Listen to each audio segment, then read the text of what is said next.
manque de discernement, on ne peut plus se retrouver. On ne peut plus retrouver notre chemin. Alors, l'enseignement là vient pour ouvrir la voie. Les herbes qui sont rentrées, qui ont fermé le passage, on vient pour les enlever. Donc vous pouvez rêver que vous êtes inoptisé sur les lits, ne criez pas directement que c'est Satan. Parce qu'un ange puissant aussi peut te visiter, il peut t'inoptiser, il peut te bloquer. Par son magnétisme. Voilà pourquoi je parle de l'énergie. Donc, un esprit a un taux vibratoire. Aussi inférieur ou supérieur qu'il soit, il a un taux vibratoire. Il a une énergie. Donc, il peut t'inoptiser quand il t'approche par son magnétisme. Donc, un ange puissant qui te visite, quand tu n'as pas la connaissance, tu peux dire que c'est Satan qui m'a visité. J'ai fait un cauchemar. Parce que quand tu vas te battre pour te réveiller. Dès que tu te réveilles, tu te dis directement que c'est Satan qui m'a visité. Alors que parfois, ce n'est pas Satan. Maintenant, un démon puissant aussi peut t'inoptiser sur le lit. Il peut te bloquer. Tu veux crier, tu ne peux pas crier. Tu cherches à appeler le nom de Jésus, mais tu n'arrives pas à ouvrir la voie. Mais c'est un démon qui t'a visité. Un démon puissant. Voilà pourquoi dans toutes ces choses, vous avez besoin d'un guide spirituel. Sans un guide, vous ne pouvez pas vous en sortir de vous-même. Et à ce moment-là, si vous avez un guide, c'est vrai, les guides, il y en a nombreux, mais un guide qui est à cette hauteur, qui est à cette dimension, parce qu'on peut trouver les guides dans les assemblées, un peu partout, Bizinga, Mounza, tout ça, catholiques, c'est des guides. Mais parfois qu'ils ne vont pas nous apporter ce qu'il faut dans l'âme. Donc c'est à nous d'avoir d'abord le discernement. C'est au guide maintenant de te suivre si tu as de telles manifestations. C'est le guide maintenant qui t'écoute et c'est de là que le guide aussi reconnaît la dimension de son disciple. C'est là où le guide te retrouve aussi, retrouve la grandeur de ton esprit, de ton âme. Parce qu'il y a des signes qui doivent t'accompagner. Il y a des signes qui accompagnent une grande âme, un grand esprit. Il y a des signes aussi d'un petit esprit. Quand tu n'es pas élevé, tu as des visions dans une dimension donnée. Mais quand tu es un grand initié qui est rentré dans la matière, quand tu rentres, tu as aussi des visions dans une certaine dimension. Et c'est au maître de regarder et de t'orienter à ce moment-là. Voilà pourquoi nous avons besoin d'un guide spirituel, de quelqu'un qui peut nous orienter pour comprendre les mystères de l'invisible. Alors, on peut donc être inoptisé à tout moment, tout comme on peut être inoptisé sur le lit. Ici, je donne les grandes lignes des enseignements. On peut aussi être inoptisé, pas parce qu'un démon t'a visité, pas aussi parce qu'un ange t'a visité, mais parce que tu es lié à certaines planètes dans une certaine dimension d'existence et le ciel peut penser à toi en te communiquant des énergies. Donc tu peux aussi être chargé d'énergie. Quand on te plaque, tu te dis qu'on m'a plaqué, mais on est en train de te charger des énergies. Le ciel est en train d'envoyer des rayons. Parce que tu ne connais pas encore prier, tu ne connais pas encore le chemin, tu ne te connais pas encore, mais tu as des attaques de la sorcellerie autour de toi, il y a des esprits qui veulent te faire du mal. Et le ciel, pour t'aider, tu ne sais pas faire un travail spirituel, mais le ciel t'aide, t'envoie de l'énergie dans le corps. Et quand cette force descend, ça te plaque sous le lit. Ça te plaque. Il ne s'agit pas d'un démon. Voilà pourquoi je vous parle, il faut un guide spirituel. Sans le guide averti, on ne peut pas se retrouver, on ne peut pas s'élever spirituellement. Dès qu'on est laissé comme ça, on court chez Mumikoudi, on nous fait des cerclages. Il faut qu'on empêche ça. ne faut pas que ça puisse encore se répéter. C'est le diable qui est en train de le faire. Non, ce n'est pas le diable. Il est en train de recevoir des énergies venant d'en haut. Et il doit sentir ces manifestations. Il doit avoir des manifestations. Donc, voilà pourquoi, à ce moment-là, je parle de guide, mais ce n'est pas n'importe quel guide. C'est comme les professeurs. Les professeurs, au collège, nous avons des professeurs. Au lycée, on a des professeurs. Quand on arrive à l'université, à des enseignants, mais ils n'ont pas tous les mêmes capacités. C'est comme ça aussi, nous, les serviteurs de Dieu, nous sommes. Donc, nous avons parlé de beaucoup de manifestations, des faits que l'âme peut subir. Et j'ai voulu un peu rappeler un peu ça pour vous permettre pour vous dire que vous avez besoin de la connaissance de l'âme et de l'esprit pour votre élévation spirituelle. Parce que ici, ça parle de l'élévation spirituelle. Ça parle de l'éveil de l'âme. Vous avez prié pendant longtemps, mais est-ce que vous êtes élevé? D'autres ont cherché l'élévation partout sous plusieurs formes. Mais là, l'élévation n'est pas venue. Aujourd'hui, vous avez maintenant les mystères, les clés. En fait, ce que je donne là, ce sont là des clés. Les clés de l'éveil de l'âme que je suis en train de vous donner. Un jour, vous n'aurez plus besoin de quelqu'un, d'un guide. Je livre les clés. Et si je vous lis les livres, d'ailleurs, moi-même, ça n'a pas été facile pour comprendre ces choses. Ça m'a pris du temps. J'ai grandi avec des signes, des visions. Et tu n'as pas quelqu'un pour t'expliquer ça. Depuis mon enfance, je vivais que des signes et des signes, des visions et des visions. Dans une nuit, je pouvais faire même 15-20 rêves. Dans une nuit, quand vous rêvez même un rêve, vous ne retenez pas. Je pouvais faire même 15-20 visions dans une nuit. Donc, c'est beaucoup d'enseignements que l'esprit avait commencé à me préparer depuis l'enfance. Et pour les comprendre, c'est pas facile.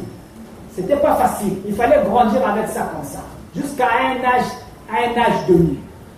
Et vous avez cette grâce. Vraiment, vous avez cette grâce. Vous ne réalisez pas encore. Vous avez la grâce. La grâce que vous avez, vous pouvez voir un signe, vous pouvez faire un rêve, une vision, vous avez quelqu'un qui peut vous expliquer ça. Il y a nos frères qui sont dans les écoles initiatiques qui ont des livres. Mais tu peux faire un rêve, tu peux faire une vision, tu peux partir interroger le livre. Le livre ne te dira pas ça. Tu peux prendre le livre, tu vas lire, mais les rêves que j'ai fait là, qu'est-ce que le livre est en train de me dire ici? Tu ne trouveras pas ça. Donc tu peux avoir des bouquins, des livres, les livres ne vont pas te lire. Mais c'est le maître, tu as besoin du maître vivant. Le maître vivant est plus qu'un livre. Quand vous avez un vrai maître vivant, il est plus qu'un livre. Voilà pourquoi, dernièrement, nous avons parlé que nous devons commencer à éclairer un peu certains mystères qui sont dans la Bible. Et on avait commencé avec le livre de Jean, puisque dans la manifestation de l'âme, nous avons les forces de cohésion de l'âme. Et de ces forces que nous écoutons parfois dans des écoles initiatiques, on se dit, bon, là-bas, ce sont des démons. C'est vrai que le diable aussi est rentré là-bas. Mais nous, la Bible, dans la Bible, nous n'avons pas ces choses. Ça, c'est la magie. Nous allons rentrer dans la Bible pour faire sortir le côté initiatique de la religion. Voilà pourquoi j'avais pris le livre d'abord de Jean. On a commencé avec le livre de Jean, Jean chapitre 1, que nous avons déjà lu le dimanche passé. Et nous allons commencer à lire partie par partie aujourd'hui. Jean chapitre, on commence au chapitre 2. Chapitre 2, verset, on commence par le verset 1, on va descendre petit à petit. 3 jours après, il y eut des noces à Cana, en Galilée, la mère de Jésus était là. Et Jésus fut invité aux noces avec ses disciples. C'est-à-dire qu'à Cana, il y avait eu une fête là-bas, si on peut l'appeler, ou un mariage qui s'est passé à Cana. Et on nous dit ici dans la Bible que la mère de Jésus était là. Ensuite, Jésus aussi fut invité à ces noces. Nous allons nous arrêter d'abord sur ce verset, parce que, vous savez, l'Église lunaire a expliqué les Écritures de façon directe. La traduction était vraiment directe, sans prendre même un petit moment de réflexion. Par manque de la révélation, on ne peut pas rentrer dans les profondeurs de la parole de Dieu. Alors, ici, il s'agit de la mère de Jésus qui se retrouve aux noces. De l'autre côté, Jésus qui est invité avec ses disciples. Et ça, déjà, quand tu vas à l'Isolo, on t'explique que non, mais les noces là, en fait, c'est Jésus qui s'est marié. Et donc, quand il s'est marié, un peu plus loin, quand le vin, il n'y avait plus le vin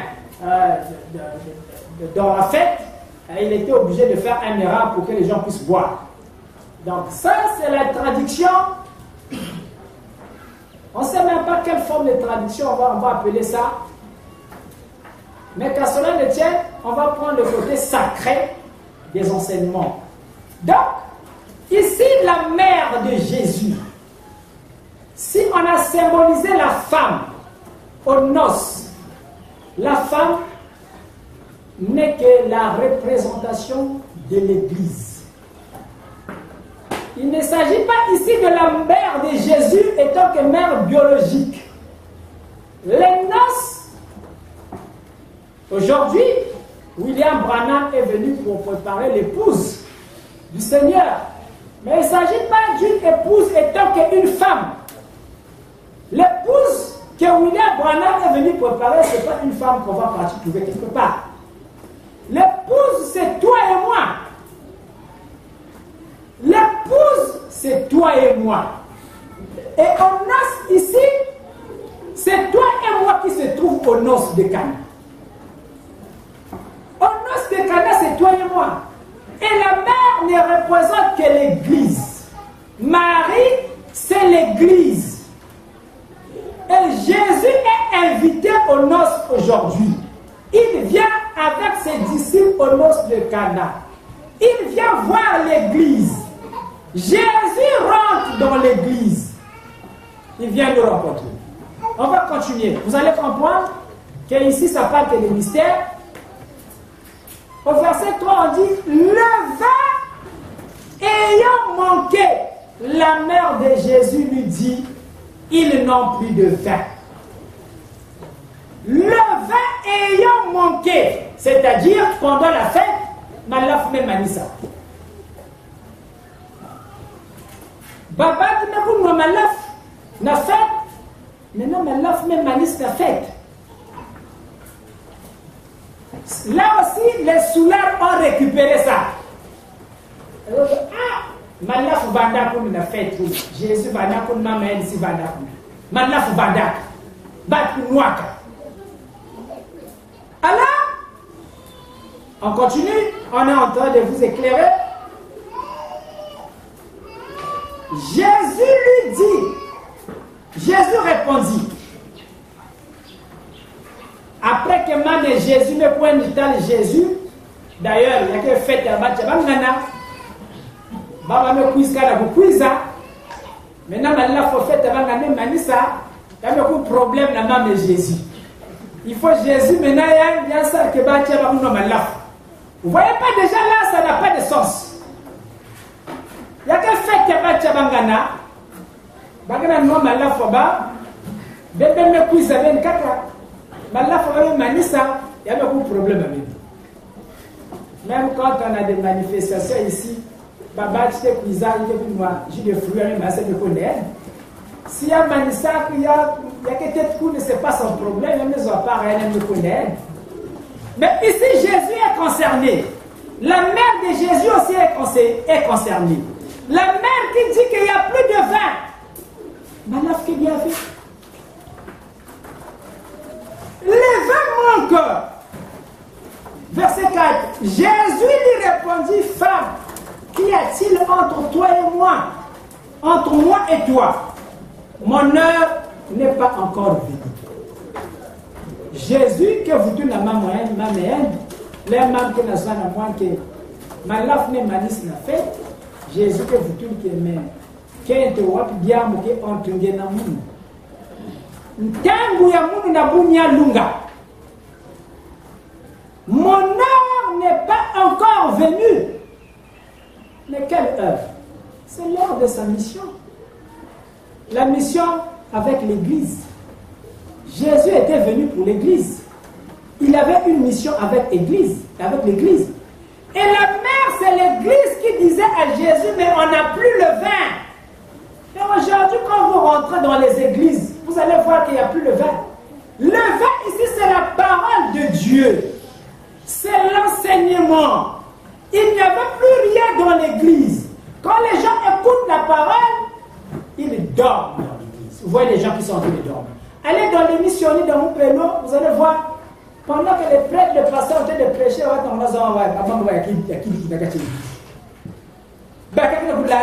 chaque monde a une position.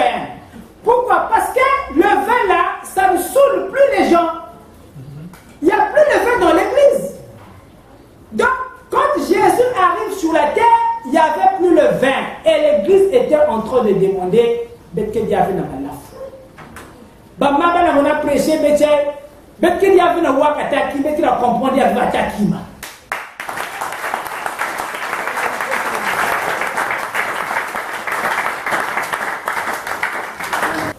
Donc, le vin ici, dans la Bible, il ne s'agit pas de Yamalafou. Il ne s'agit pas de Yamalafou. Ne récupérez pas les versets bibliques pour vos intérêts. Parce que même si vous n'avez pas même que ce verset n'a pas été biblique favorisé, après même si vous n'avez pas facile. Vous ne comprenez pas bon. Donc aujourd'hui, l'église, c'est toi et moi. Et quand les gens écoutent aujourd'hui l'enseignement à la fraternité, ils se saoulent. Vous vous saoulez à la sortie d'ici, mais vous vous saoulez. Parce que vous écoutez les choses, il y a une maison de Manikou avec, et ça reste gravé dans vos âmes. Mais dans cette époque-là, ça s'est passé de la même manière qu'aujourd'hui. Il n'y avait plus le vin, il n'y avait plus l'enseignement. Laisse pour toi les boire la boisson, c'est pas ça que Dieu avait dit. Laisse pour toi.